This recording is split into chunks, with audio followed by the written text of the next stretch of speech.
Oi, gente, tudo bem? Tô aqui no carro, tô indo pro plantão, então dá tempo de eu ler o devocional de hoje com vocês, porque o dia tá meio puxado hoje, mas a gente tem que ter o nosso tempinho. Eu vou ler hoje com a minha Bíblia de plantão, que é essa pequenininha de bolso, Gênesis 41, Jó 41 e Marcos, capítulo 13, tá bom? Vamos lá, Gênesis 41. José interpreta os sonhos de Faraó.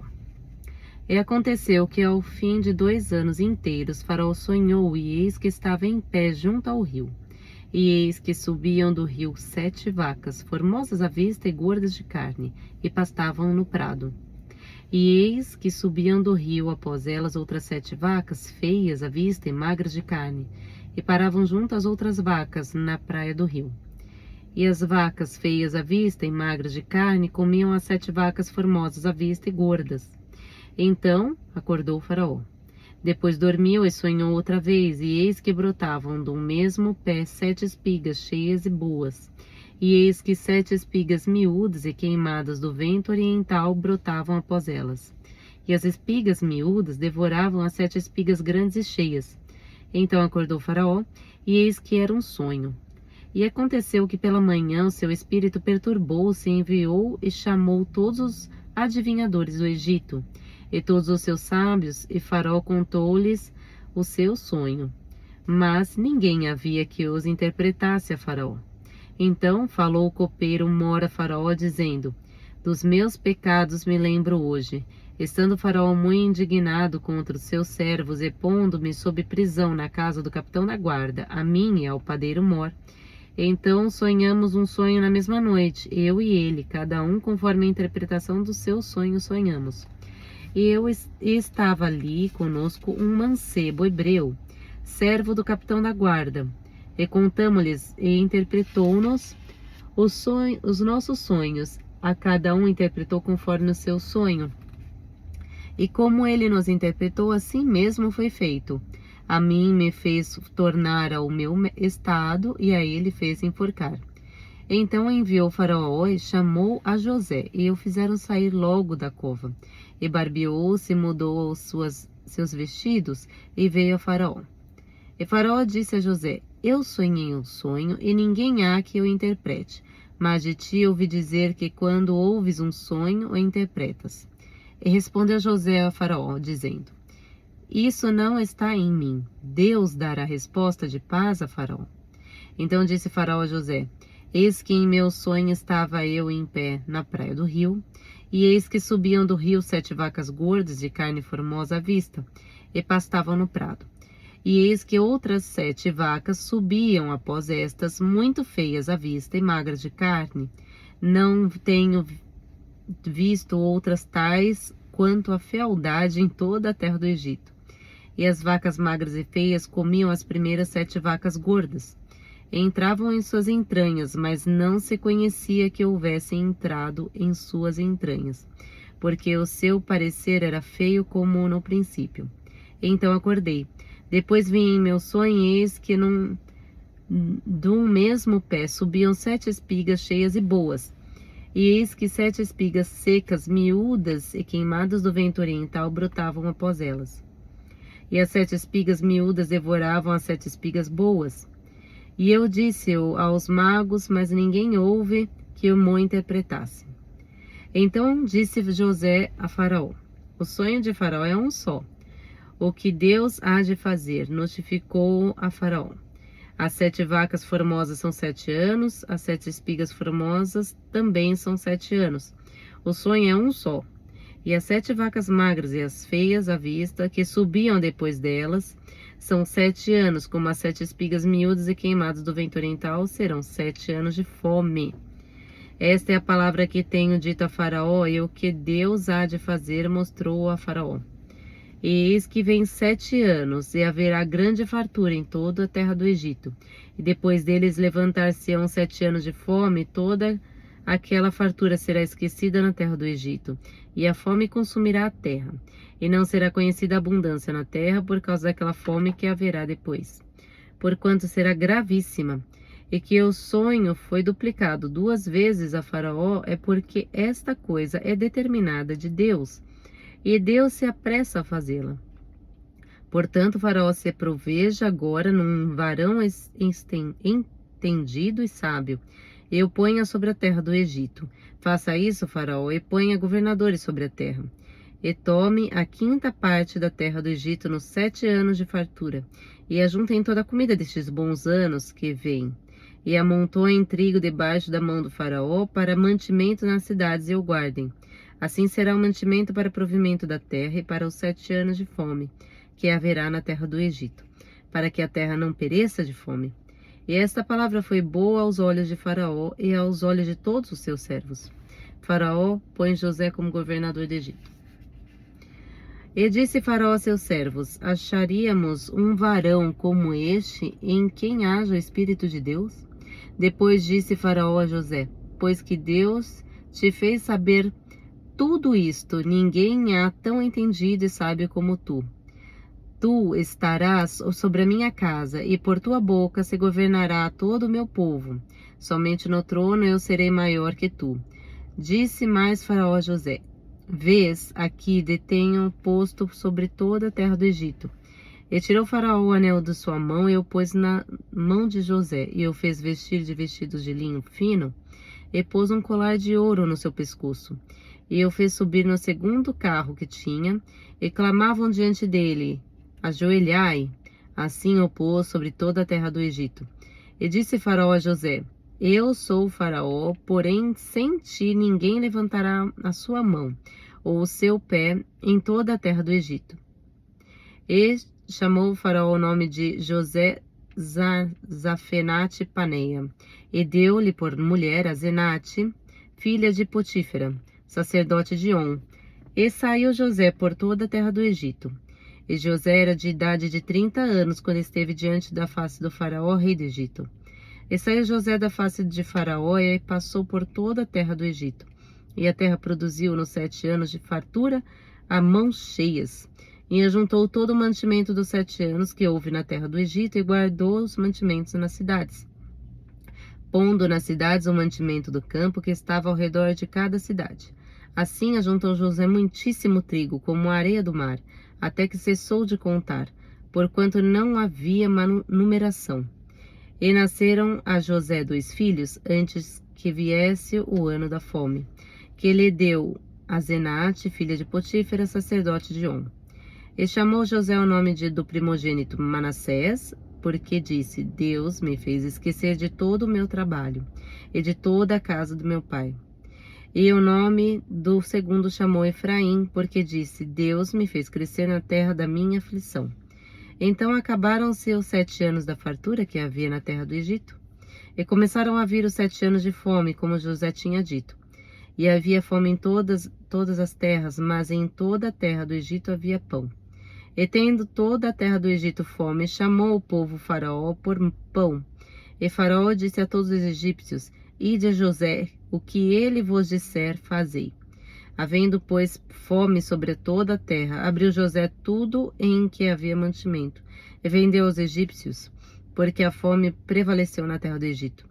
E todas as terras vinham ao Egito para comprar de José, porquanto a fome prevaleceu em todas as terras. Agora eu vou ler Jó, capítulo 41. É muito legal essa história do José do Egito, né? Jó. Poderás pescar com anzol o leviatã, ou ligarás a sua língua com a corda? Podes pôr uma corda no seu nariz, ou em um espinho furarás a sua queixada? Porventura multiplicará as suas suplicações para contigo, ou brandamente te falará? Fará ele concertos contigo, ou tomará tu por escravo para sempre? Brincarás com ele como se fora um passarinho, ou prenderás para tuas meninas? Os teus companheiros farão dele um banquete, ou repartirão entre os negociantes? Encherás a sua pele de ganchos, ou a sua cabeça de arpéus de pescadores?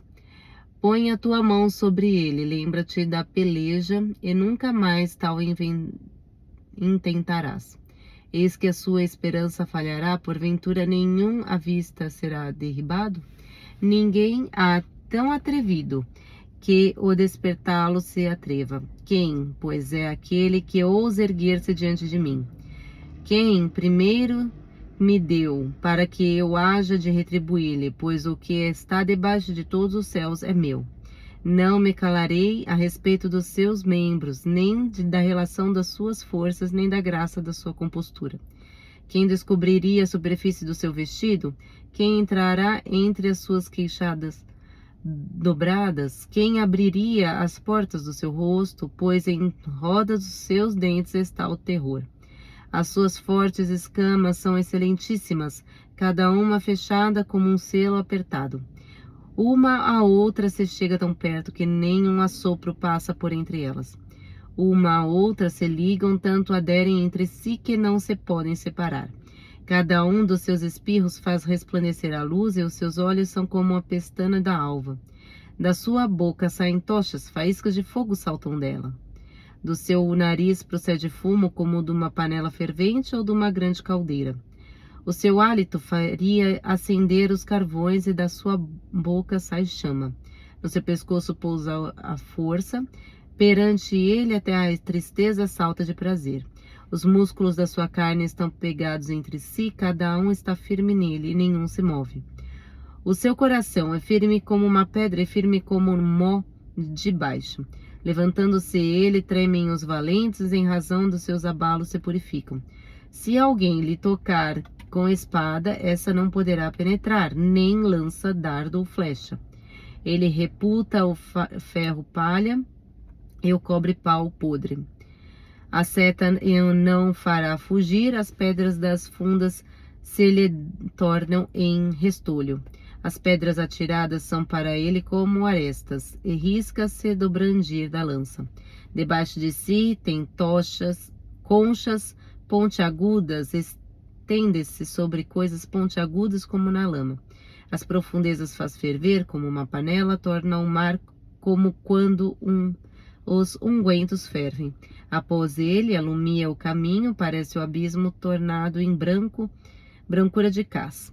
Na terra não há coisa que se lhe possa comparar, pois foi feito para estar sem pavor. Todo alto vê, o rei sobre todos os filhos dos animais altivos. Agora eu vou ler o capítulo de Marcos 13. Daqui.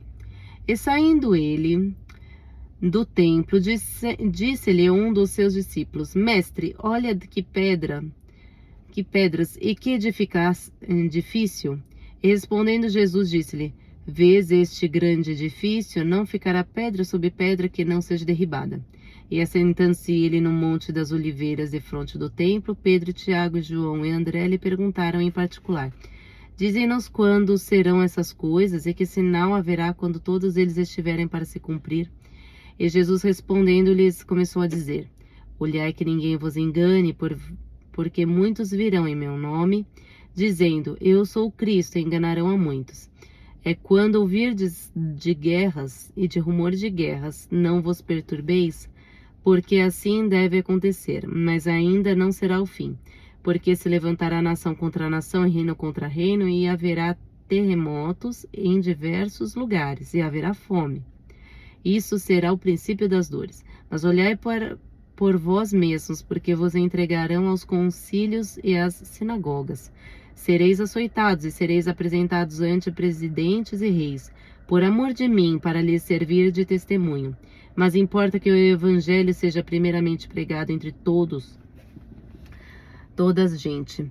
Quando, pois, vos conduzirem para vos entregarem, não estejais solícitos de antemão pelo que haveis de dizer, mas o que vos for dado naquela hora, isso falai, porque não sois vós os que falais, mas o Espírito Santo. E o irmão entregará à morte o irmão, e o pai o filho, e levantar-se-ão os filhos contra os pais, e os farão morrer. E sereis aborrecidos por todos por amor do meu nome, mas quem perseverar até ao fim, esse será salvo.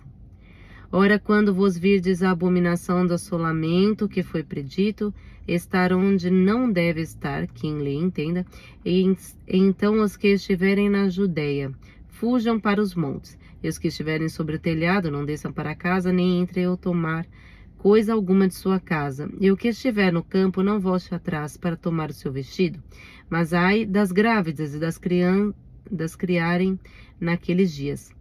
Orai, pois, para a vossa fugida não suceda no inverno, porque naqueles dias haverá uma aflição tal, qual nunca houve desde o princípio da criação que Deus criou, até agora, nem jamais haverá. E se o Senhor não abreviasse aqueles dias, nenhuma carne se salvaria, mas por causa dos escolhidos que escolheu, abreviou aqueles dias. Então, se alguém vos disser, eis aqui o Cristo, ou ei-lo ali, não acrediteis. Porque se levantarão falsos cristos e falsos profetas, e farão sinais e prodígios para enganarem, se for possível, até os escolhidos. Mas vós vede, eis que antemão vos tenho dito tudo. O sermão profético continua a vinda do Filho do Homem. Ora, naqueles dias, depois daquela aflição, o sol se escurecerá e a lua não dará sua luz. E as estrelas cairão do céu e as forças que estão no céu serão abaladas. Então vir o Filho do Homem nas nuvens com grande poder e glória, e ele enviará os seus anjos, e ajuntará os seus escolhidos desde os quatro ventos, da extremidade da terra até a extremidade do céu. Aprendei, pois, a parábola da figueira. Quando já o seu ramo se torna tenro e brotam folhas, bem sabeis que já está próximo o verão. Assim também vós, quando virdes sucederem estas coisas, sabei que já está perto as portas. Na verdade vos digo que não passará esta geração sem que todas essas coisas aconteçam. Passará o céu e a terra, mas as minhas palavras não passarão. O sermão profético continua a vigilância. Mas daquele dia e hora ninguém sabe, nem os anjos que estão no céu, nem o Filho, senão um Pai. Olhai, vigiai e orai, porque não sabeis quando chegará o tempo. E como se um homem, partindo para fora da terra, deixasse a sua casa e desse autoridade aos seus servos, e a cada um a sua obra, e mandasse ao porteiro que vigiasse. Vigiai, pois porque não sabeis quando virá o Senhor da casa, se é à tarde, à meia-noite, ou se é o cantar do galo, se pela manhã, para que vindo de improviso não vos ache dormindo. E as coisas que vos digo, digo-as todos, vigiai. Amém.